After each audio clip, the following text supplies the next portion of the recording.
everyone, and welcome to our channel Swimming Coaching Classes. And as I had promised you in my previous video, this time we are in front of you with some new surprises for you, as well as some new topics and some helpful content which is going to help you in the coming period. So today what we are going to discuss is about the CET special session. That is, all of the students of Maharashtra know that CET is approaching. So nearly we have only 20 days for the exam, and we are having a special session on CET. So in this in the series of this session, you will learn about everything which is necessary for CET, how to practice for it, how to solve the questions, how to approach the questions, how to take the correct answer, how to find out whether an answer is correct or not, okay, method of elimination, how to approximately calculate the answer, every technique is going to be discussed. And so today we are starting with the session for physics. We are also going to have session for chemistry as well as mathematics as well as biology over here. So starting with physics session today, we are discussing some important topics, okay, out of which today I have selected the rotational dynamics. Rotational dynamics includes, as the students of skateboard know, circular motion as well as rotational motion. So these two topics are going to be discussed today. So I request each and every student to share this video to your friends or anyone else who is applying for CET exam, as well as to those who are going to apply the CET exam next year also, since this is going to be helpful for them to remember everything in short period of time and very nicely. I am going to discuss some important techniques and some important let us say derivations or formulae which are going to be of great use for CET exam. So let us start. Yes, so starting from circular motion, let me start with what is circular motion and what are the basic concepts. Remember, we are not going to derive any kind of derivation here since it will consume a lot of time. In this period of time, all you students need to just practice it in short way. Okay, you need not take all the derivations and remember all those since you are not writing your board exam, right? So you are solving MCQs. You need a short approach. Okay, you need to save time. You need to plan your studies, and then only you have to approach the exam. Otherwise, the time will be very short and you will fall short while approaching the syllabus. Okay, so let us start. Let me start with the concept of circular motion. See, this is a quite simple topic. Okay, this is a quite simple topic since we now have learned linear motion, so it is not very much difficult to remember circular motion as well. Since this involves some conversion of terms, some conversion of let us say some quantities, and hence you can remember it very easily. Okay, so what is basically circular motion? Let us consider particle. Okay, this is my particle. Let us say I will give it the name P. You can give any name. Okay, so if a particle, let us say, is rotating around a fixed center. Okay, this term is very important, fixed center. Okay, just as a circle. Okay, you can imagine a circle. A circle is incomplete without a center, right? So in circular motion, a particle, if it rotates in a circular path and if it has a fixed center, then we can say that the particle is performing circular motion. Okay. So now it can have two directions. Of course, the one direction can be anti-clockwise, exactly, anti-clockwise, and the other can be of course clockwise. Okay, the other can be of course clockwise, right? Now tell me, you all have learnt in linear motion. You all have practiced certain quantities. Okay, you all have seen certain quantities. Which are those? Those are displacement. Again, you have seen velocity. have seen acceleration, again you have seen momentum, okay, again you have seen force is there, okay. So certain quantities you have learned already in linear motion. Now we are just going to convert them into circular motion, nothing else, okay. Hence I said that this is very easy to study, remember, okay. So how we are going to convert them into circular motion? Remember, term by term I will give you certain explanation, you have to remember those points only, okay. So remember, in linear motion, before each quantity you add the word linear, okay. In linear motion, before each quantity you add the word linear, that is linear displacement, linear velocity, linear acceleration, okay, linear momentum, linear force, and so on, okay.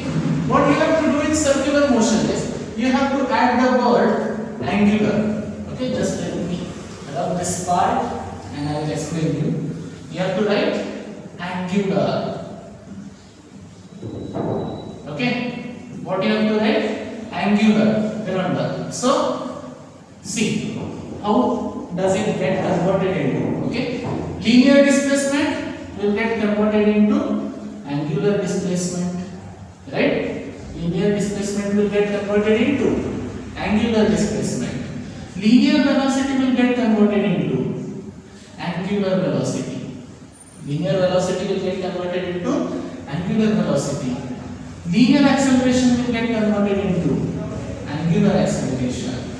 Linear momentum will be converted into angular momentum, okay. Finally, linear force gets converted into angular force, but it has a special name, okay. It has a special name and the name is torque, and the name is torque, remember that, okay. Now let me quickly tell you what are the notations, okay. This is also helpful for a student who is currently studying in 12th standard, since it will be a quick revision for him if he has already studied, he or she has already studied circular motion or rotational dynamics, okay. So for state board students who are right now in the 12th standard, they know that the syllabus is changed. According to that, they are performing their activities, they are performing their studies, but still I am explaining the concepts, hence concepts are anywhere useful.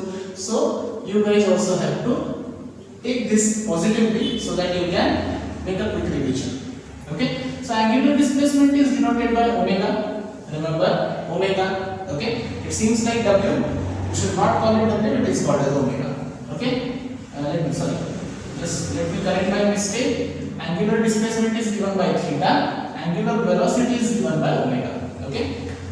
Angular displacement is given by theta, angular velocity is given by omega, okay. Angular acceleration is given by alpha, okay.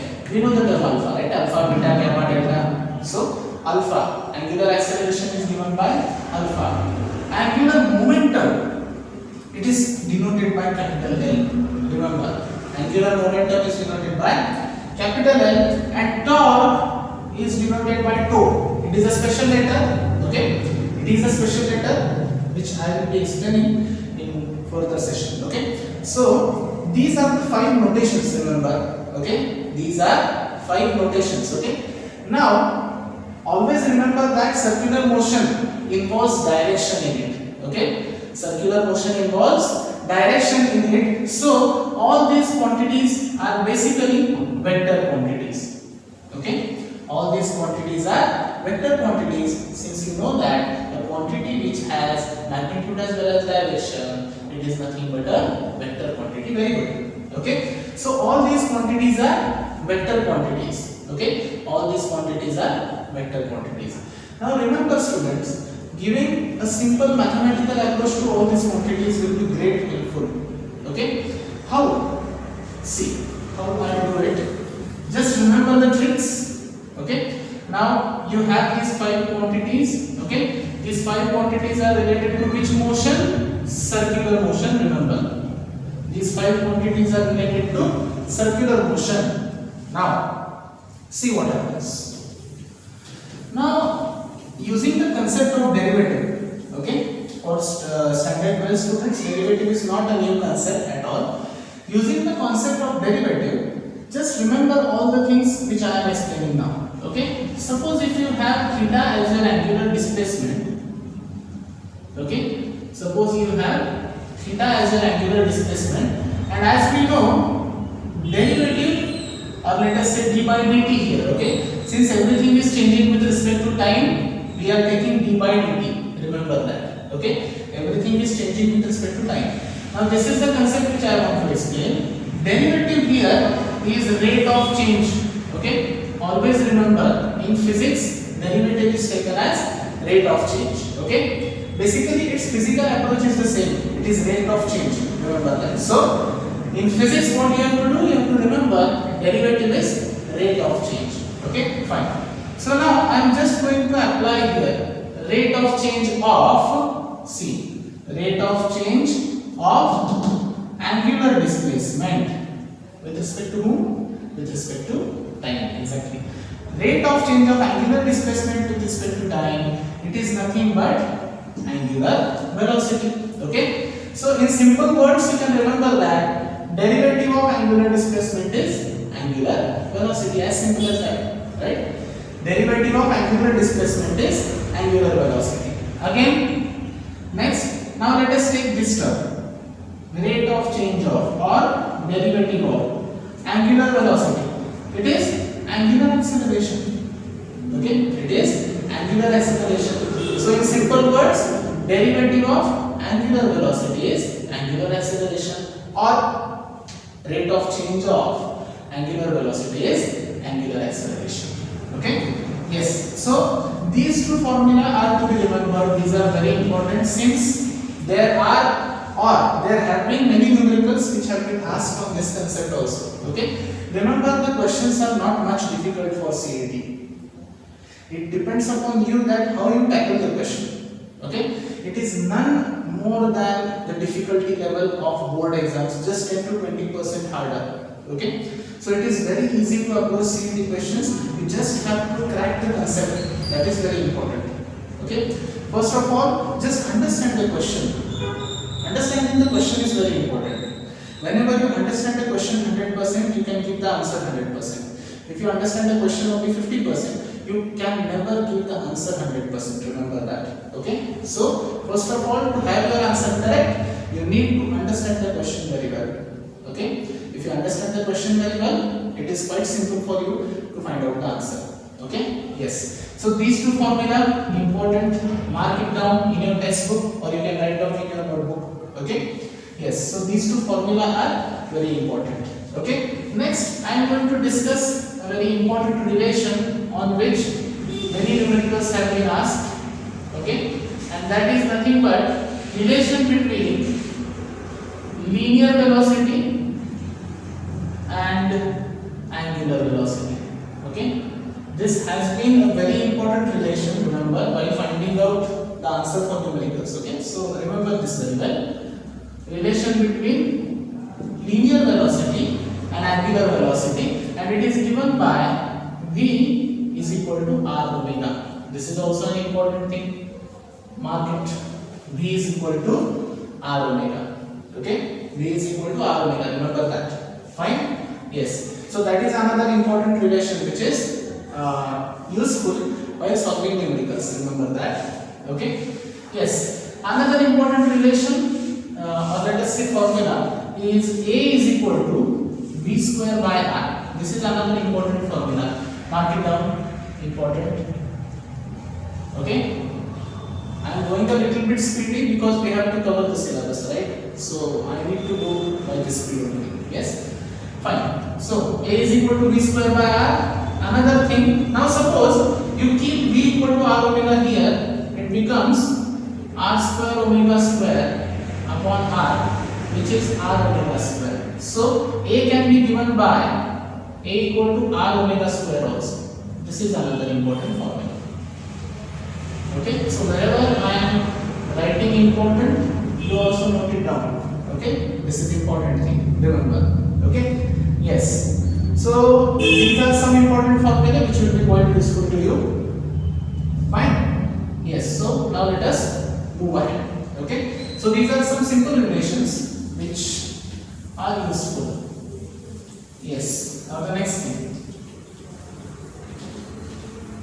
Now see, there are mainly two forces which govern circular motion. Okay, let me write here. Two forces which govern. What is to govern? To control. Which govern circular motion. Okay, two forces which govern circular motion, and the names are centripetal force and centrifugal force. Okay, centripetal force and centrifugal force. Remember, now you just have to remember two things. Centripetal force acting towards the center,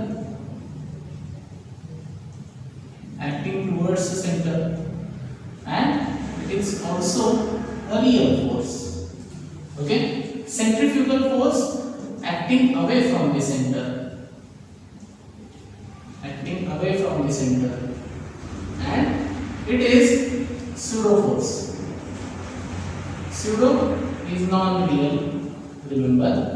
So these two are the only points which you have to remember while considering the concept of centripetal and centrifugal force. Okay, and I will just give the formula for both of them. See, centripetal force is denoted by FCP. Okay, where CP stands for centripetal. Remember that. So FCP is given by minus mv square by r, or it is also given by minus mr omega square, and FCF it is given by mv square by r, or it is also given by plus mr omega square. Okay, so it is quite clear from the concept that FCP, okay, what is FCP? It is centripetal force. What is FCF? It is centrifugal force. Yes, FCP is centripetal, FCF is centrifugal, right? Now see what similarity is seen